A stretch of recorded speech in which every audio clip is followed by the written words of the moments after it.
Mummy બોલો બેટા, જય શ્રી કૃષ્ણ, જય જય અમારા, જય દ્વારકાધીશ, હર હર મહાદેવ. કેમ છો બધા મિત્રો? મજામાં? સ્વાગત છે તમારું અમારા મિની બ્લોગમાં. બાજરીનો રોટલો બનાવ્યો. બાજરીનું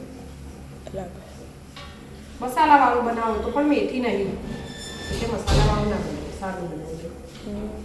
બાજરી રોટલો બનાવી એમાં થોડુંક થોડુંક પોઈ દેવું ધીમે ધીમે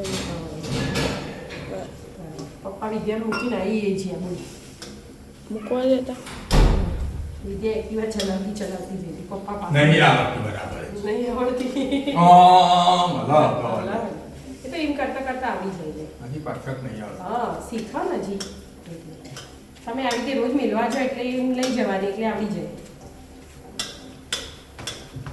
રોટલો રોટલો ચા ચા ને રોટલો બાજરી બનાવું. જો આદુ ગોમથી લાયા પપ્પા, એટલે ગોમથી અહીંયા વેચવા આવું ને એથી લાય છે એવું મસ્ત. મસ્ત તાજું તાજું લાગે. તાજું અને મોટું હોય, અહીંયા ઝેણું ઝેણું આવી છે એટલે બંધ થઈ ગયું. હા. બરાબર. અમારા રજા આમ તો રજા તો કોઈ નહીં, પરીક્ષા આવે શું મંગળવારે એટલે બધા એના બાજરી રોટલાનું ઓમ ઓમ અહીંયાથી જ મળવું પડે બરાબર, તારા મસ્ત થાય.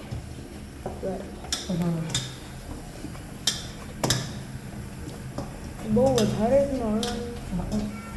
સારું મહળો એટલે મીઠો લાગે. મહળો ના ને તમે એમના મોં પલાળીને લોટ નાખી દો ને, અમે રોટલીનો લોટ હોય તો ગમે તે તમે બરાબર મહળો ને તો જ રોટલી કૂણી થાય. રોટલામાં વ્યવસ્થિત ફૂલો, નહીં તો ના ફૂલો. થેપી કાઢો. હા, રાધે રાધે. રાધે રાધે.